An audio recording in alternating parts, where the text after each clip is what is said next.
Hi, this is Toby from Lith-Tech Mobility. In today's video, we're really excited to introduce our Lith-Tech Multi Chair. So this is part of our affordable range. We're going to do this chair in a black chair and a silver chair.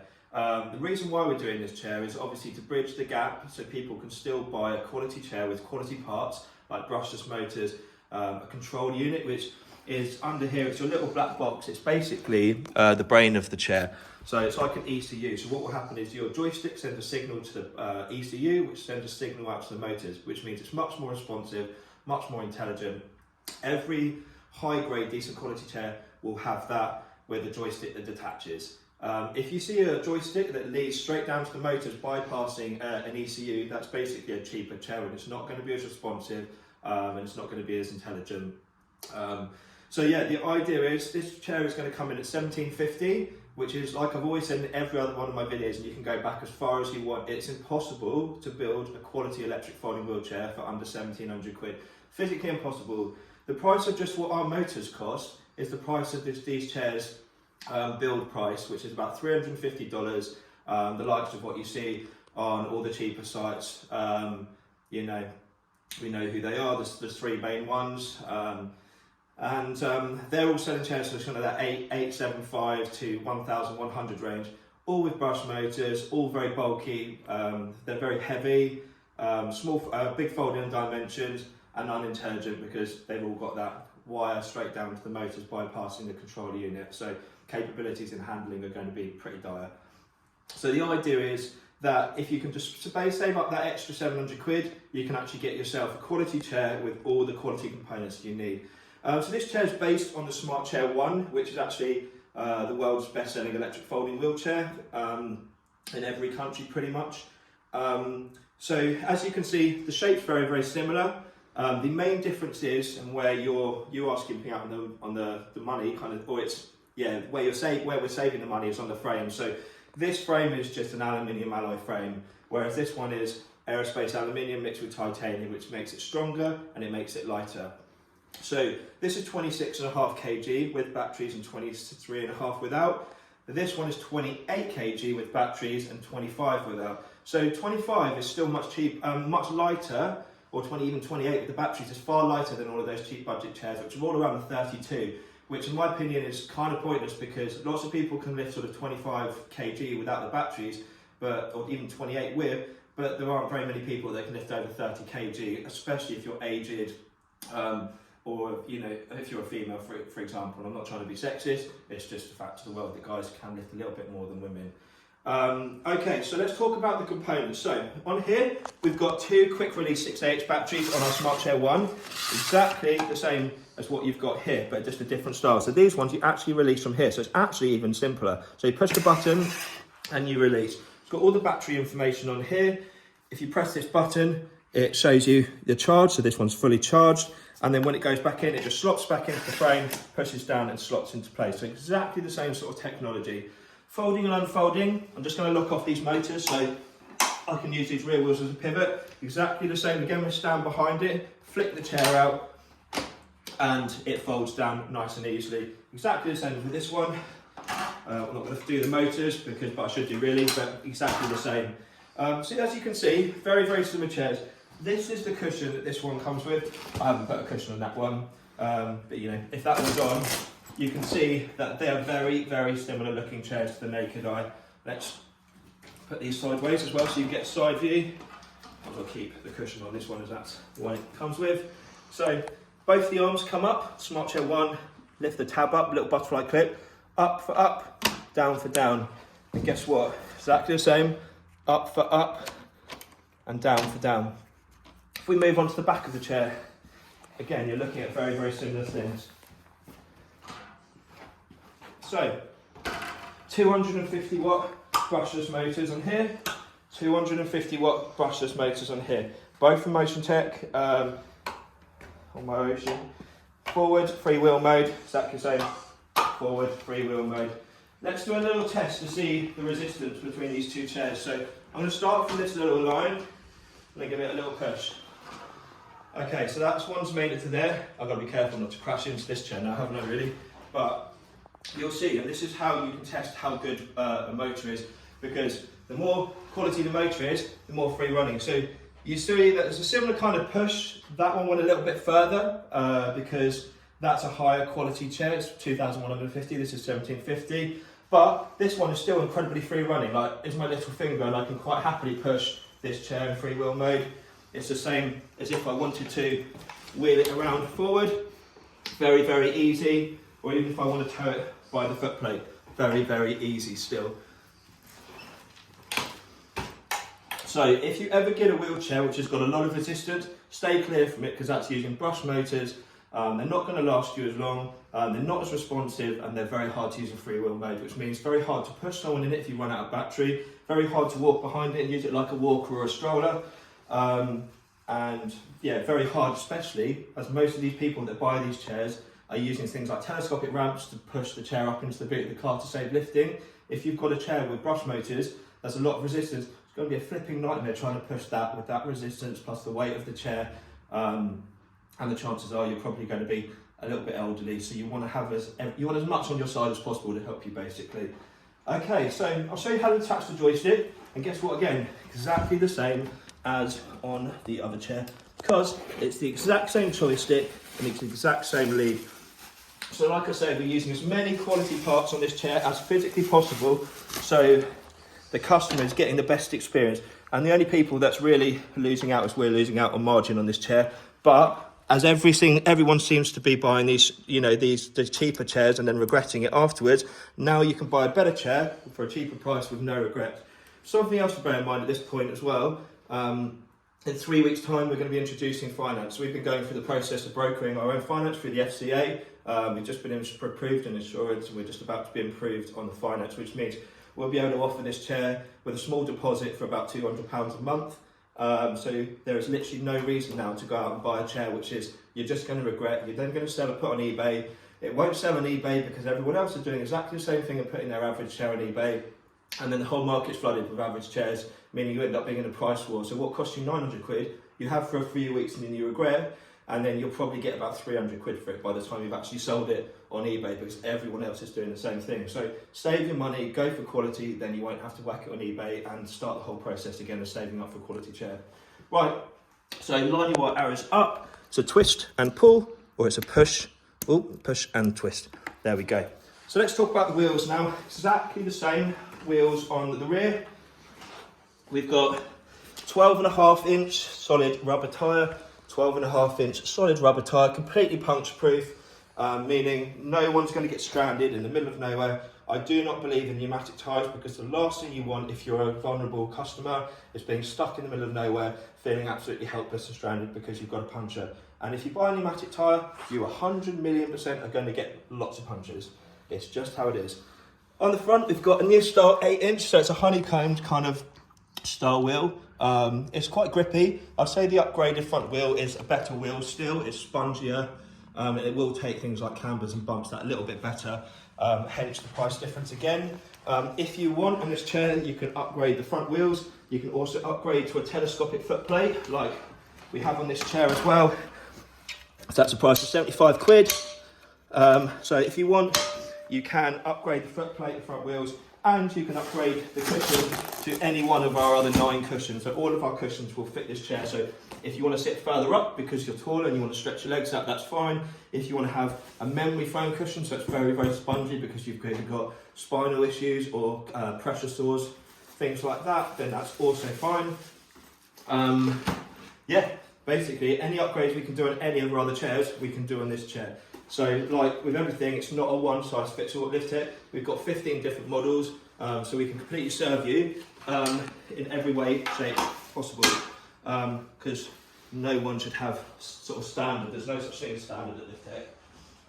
Okay, so let's just show you the folding and unfolding one more time. So you've got the clip at the back. Really, we should take the cushion off, but I'm not going to bother. So I'm locking off the motor, so we use the back wheels like a pivot. We're going to release the catch. We're going to lean it forward, so the catch is no longer touching. Then we're just going to lean it back and bring our hands together. Reverse process, we lean it forward and we just part our hands. So it's ridiculously easy, and it's a self-locking catch at the back, so it does it all for you. Right, let's see how this chair performs inside. So I'm going to sit in this chair now, so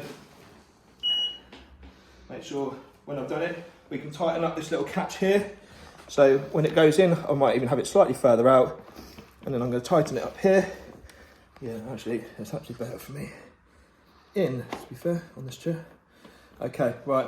We're going to make our Y or V shape, because we're going to use the crescent here between the thumb and forefinger to actually control the joystick. You don't use your fingers, you certainly don't use the palm of your hand. Up here is 3 times more sensitive than round here. So make your V shape, put your hand around the side of the joystick to keep that steady, because this is very sensitive and you want to have a nice secure motion. So we're going to go for a door. So the dimensions of this chair are 60 wide and just under 1 metre long. So when we're going through here, we can do our little pulses if we're not used to going through narrow things. So an average door is 76. Like I said, this is 60, so you've got 16 centimetres to play with. So as you can see, a lot either side. And we'll go around the warehouse. It's quite good down here. We've got a nice little run. At the moment, I'm in speed level 2, which is an average walking pace, or even a fast walking pace maybe.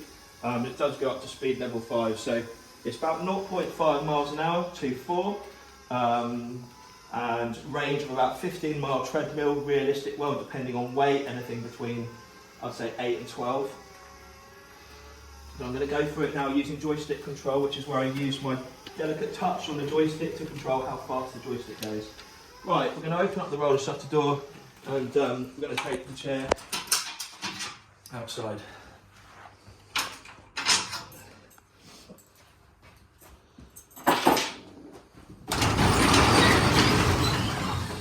Okay, right, let's go. So we're going to do some curbs, we're going to do some cambers. I've literally waited all day to do this video, all week to do this video, because it's been peeing down with rain here. It's been absolutely abysmal. So yeah, I'm cruising into level 2 at the moment. This is what level 1 feels like. So if you're inside, you always want to be in level 1. If you're going down any sort of hill, you always want to be in level 1 as well. So I'd say this is a very casual, slow walking speed for the average person. Remember, as it's an intelligent chair, all of our chairs can be fully programmed, which means we can change things like the stopping time, the acceleration, the speed, the velocity of the way the chair turns, literally everything, which means we can tailor make it to our customer's disability, which is what it's all about. Same again, it's not a one size fits all. It's adapting the chair for the user. So we're going to go over this bump. Whenever you go over lumps and bumps, you want to be dead square on. Your front 2 wheels want to hit it exactly the same time, and then your back will follow. So that was an absolute doddle going over that. We're now going to go over what would be considered cobbles. So you can take these fast or slow, it really doesn't make a jot of difference. Some people find it slower, it's more comfortable, some people find it fast, it's more comfortable as well. Annoyingly, we've got a lawnmower guy there, so hopefully he doesn't ruin our video. So we're going to take this little drop curb, so I'm going to creep up towards it, a little inch or 2 away. My front wheel's digging, it's gently going to climb it. Okay, we'll go around the corner. And we're going to attempt to go off the full curb now.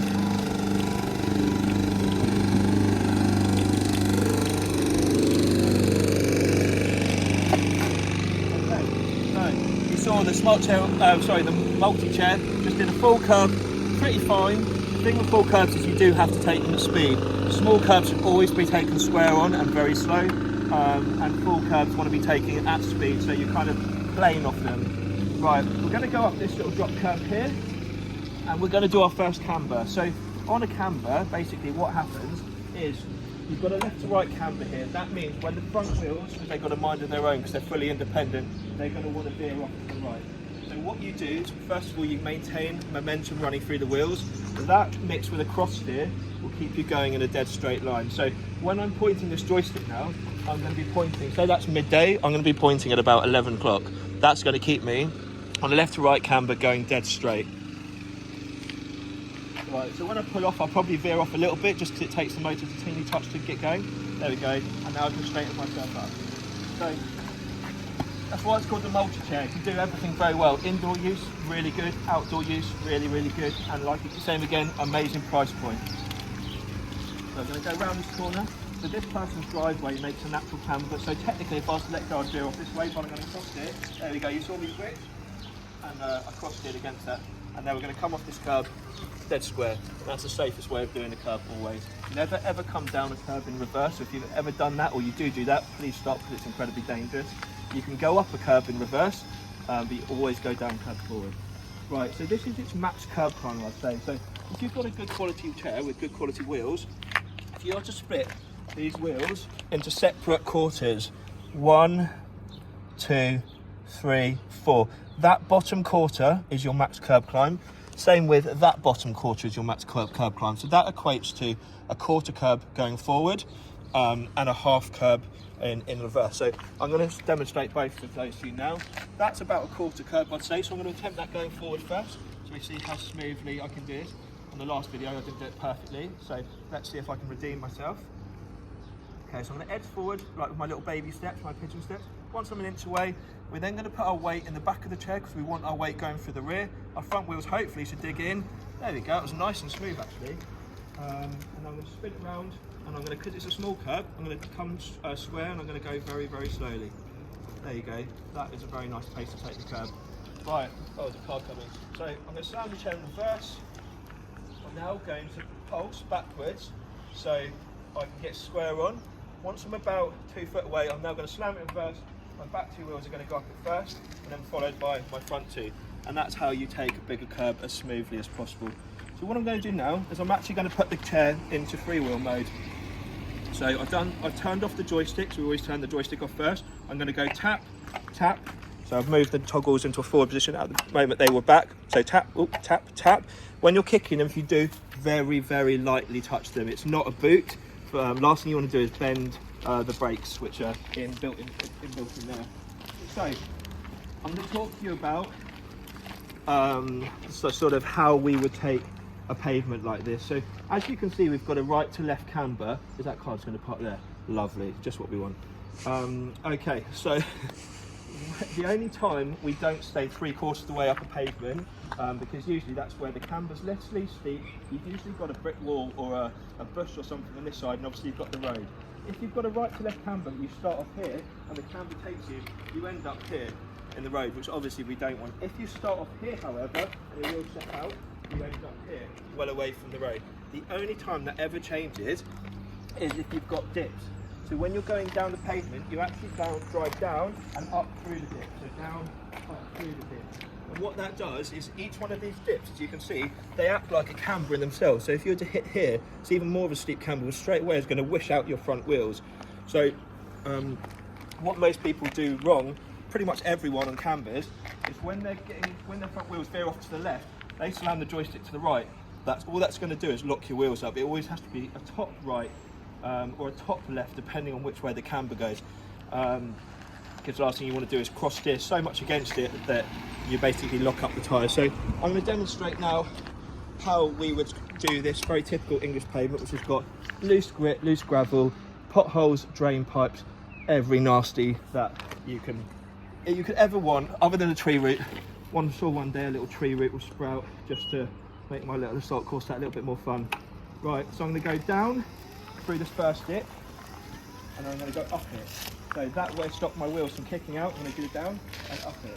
And now I'm going to find my way 3/4 the way up. I can drive pretty much straight through all of these nasties, and I'm cross steering now at 1 o'clock because I've got a right to left camber. So at the last camber it was 11 o'clock, now it's 1 o'clock. Obviously I've got bins in the way, so I'm going to pull my 90 degrees and I'm going to come off the curb very smoothly. So let's talk about terrain. So we can do grass, we could even do fields if it's dry in the summer. We can do cobbles, we can do dog walking paths. We could even do that slate because it's hard. In fact, we could go over this person's driveway, over that grass, over the next person's driveway, over all that kind of fieldy grass, onto the next driveway, and that wouldn't even touch the sides of the chair like this. You find me an 850 pound chair that could do that, you won't be able to. And that's why all of these companies that produce all these cheap chairs don't do videos, because they can't back it up. So why would you just make themselves look stupid? Right, let's go find some grass in a minute, and we'll do a bit of grass, a few banks up and hilly banks up and down, and then we'll call it a day on the video.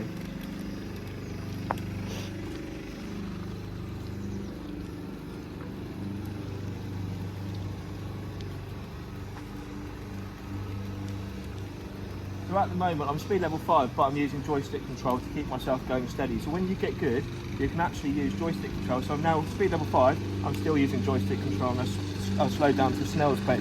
So when you get good, you can actually use the joystick to your advantage, not just the speed settings, which is what an average wheelchair user will do. There'd be flat out speed setting 5, flat out speed setting 4, and that's the way they'll control their speed. But when you get better, I can literally go to a snail's pace at speed level 5 just from using the sensitivity and touch of my hand.